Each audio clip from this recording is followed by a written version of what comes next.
Jæja, nú ætlum við að fara að setja saman vænginn, en áður en við gerum það, þá er eitt verkfæri sem við þurfum að búa til. Þannig er að því að vængurinn kemur saman í miðjunni, þá eru öll rifin í 90 gráðum nema þetta innsta, nema þetta rif. Það hallar og það hallar það mikið að rifin geti lagst saman og aðhallinn verið eins og hann á að vera. Til þess að gera það, til þess að láta þetta rif hérna halla, þá þurfum við að búa til verkfæri, svona aðhallamáta, en af einhverjum orsökum hefur hönnuðurinn ekki látið það fylgja með á teikningunni. Hins vegar getum við notað þessa miðjustyrkingu hérna til þess að búa það til. Hérna er miðjustyrkingin og ég er búinn að draga línuna, miðjulínuna hérna, stækka hana aðeins upp. Vegna þess að nú fæ ég mér hérna 3 mm afskurð sem ég legg að línunni hérna niðri, svona, og læt hornið hérna koma að strikinu. Þá get ég merkt strikið hér, svona, og með því að draga strik svona og síðan skera þetta, þá er ég komin með aðhalla fyrir, það er að segja, ef ég nota þetta hérna og þetta fyrir niður á borðið, þá er ég komin með aðhallamát fyrir rifið og það hallar þetta mikið. Hérna er ég búinn að setja teikninguna á borðið og ég ætla að byggja vinstri vænginn hérna. Ég er búinn að setja plast yfir vegna þess að ég vil náttúrulega ekki líma vænginn fastan við teikninguna, og nú getum við farið að skoða hvað allar þessar merkingar þýða. Nú, rifin sem við þurfum að nota, eins og þetta hér, eru með alveg sléttan botn, þannig að þau setjast bara á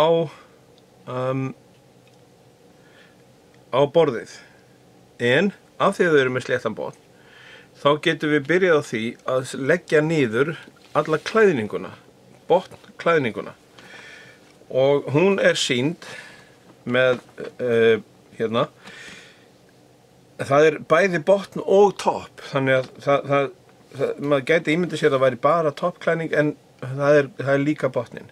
Og það sem við þurfum er ein ræma sem liggur hér, og hún er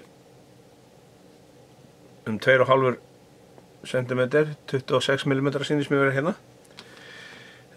Síðan er önnur hér sem er 50 mm, og síðan er miðjuklæðning hér sem liggur í eins. Við sjáum hérna hvernig liggur í þessu, og í miðjunni liggur svona í þessu. Þannig að við þurfum ræmu hér undir sem er 50, hvað er hún? 52 mm. Þar að auki, þá þurfum við þessar ræmur hérna sem heita cap strips á ensku, og þær eru 6 mm breiðar, og við getum byrjað að því að klippa niður allar þessar allt þetta efni og leggja það á teikninguna, festa það jafnvel niður með pinnum, og síðan getum við farið að líma rifin á og bitana. Hérna er allt efni sem þarf til þess að búa til þessa 2 vængi, vinstri og hægri helming. Ég er búinn að leggja niður hérna 25 mm. Ég ákvað að hafa það 25 mm frekar en 26 vegna þess að þá fæ ég 4 úr einni plötu og þarna spara. Síðan hérna miðjan, framparturinn og ryðja ræmurnar hérna í miðjunni. Og ég er búinn að líma þetta allt saman og ég notaði annars vegar trélím og hins vegar svona þunnt sekundulím. Hérna eru síðan rifin sem að eiga öll að koma hér. Hérna er rifin í hinvanginn. Hérna eru miðjustyrkingarnar sem koma hér. Þetta eru miðjan hérna ofan á og fyrir hinvanginn. Þetta er semst allt efni sem þarf að auka. Hérna eru bitar. Það koma 2 bitar í hvorn væng. Hérna eru fleiri svona rifjaræmur. Hérna eru afturbrúnin og hérna er frambrúnin. Og nú er ekkert að gera annað en að raða bara rifjunum í, setja bitana þar sem þeir eiga að vera og hafa allt, passa að hafa vænginn allan sléttan og beinan. Við þurfum að byrja á því að líma neðri bitan fastan hérna og ég skar hann dálítið vel rúman, þannig að þegar við erum búin að gera allan vænginn þá þarf að saga þetta frá aðeins. En límum þennan bita hérna niður.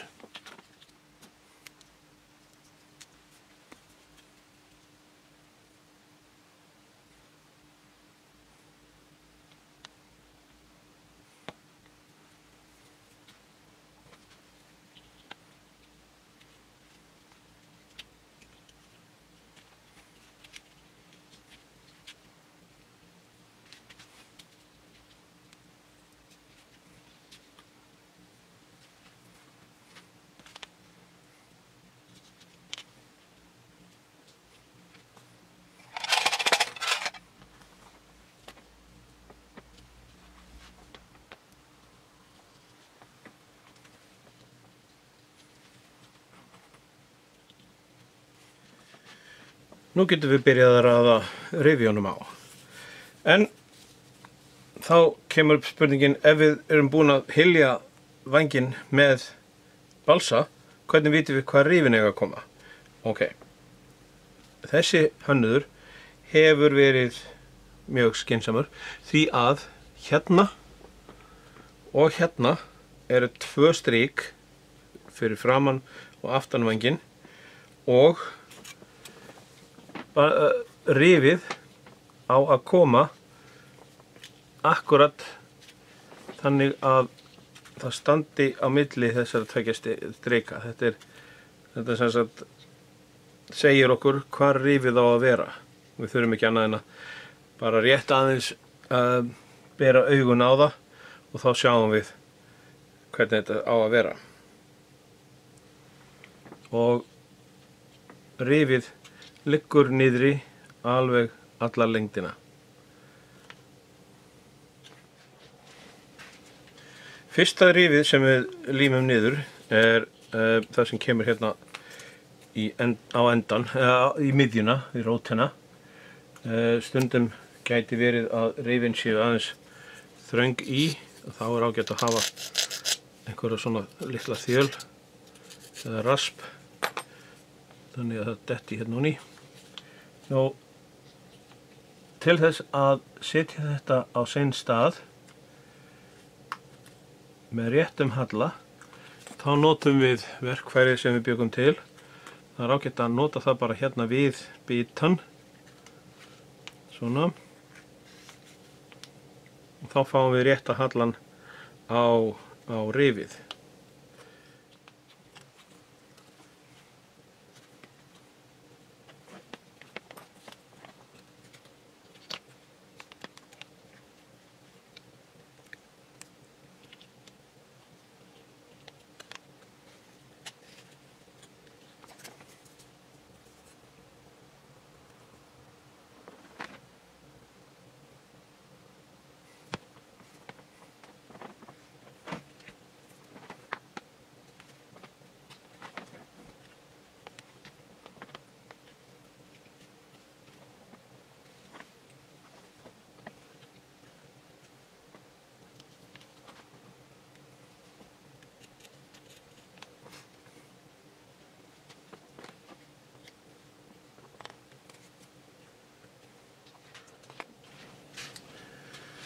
Nú ætla ég að líma restina af rifjónum niður og til þess að fá þau rétt nota ég svona lítinn vingil sem að ég get hallað þeim upp að. Þá geta að hafa vingilinn alltaf við bitann og láti rifin detta niður á bitann. Það hafa þau svona nokkurn veginn rétt. Það er nú ekkert ægilega mikilvægt en það er betra. Þannig að nú bara hraðspóla ég áfram þegar ég klára að líma rifin niður. It looks better.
Næsta skref, þegar að rifin eru öll komin niður, er að setja þennan bita ofan í.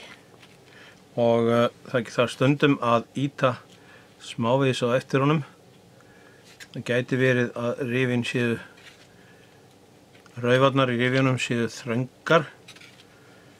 Og þá þurfum við aðeins að ýta þessu til, þannig að þetta fái að setjast.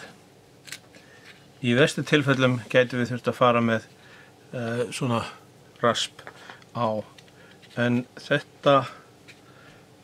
þessi biti virðist setjast alveg sérstaklega vel, svo nú skulum við bara taka hann úr aftur, varlega náttúrulega, og setja lím.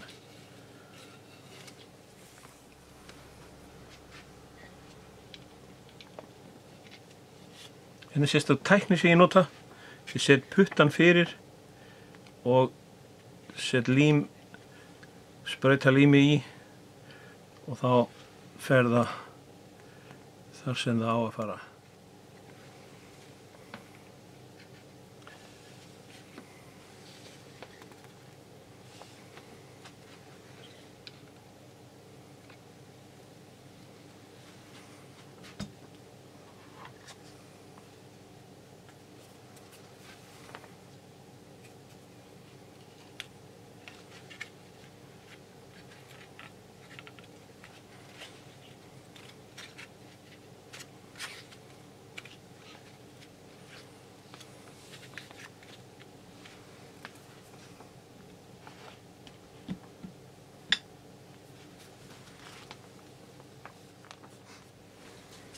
Næst þurfum við að setja niður afturbrúnina hérna ofan til og það er sýnt á teikningunni að við þurfum að taka smá fláa á afturbrúnina hér þar sem hún leggst ofan á hér og fláin er þó nokkuð víður.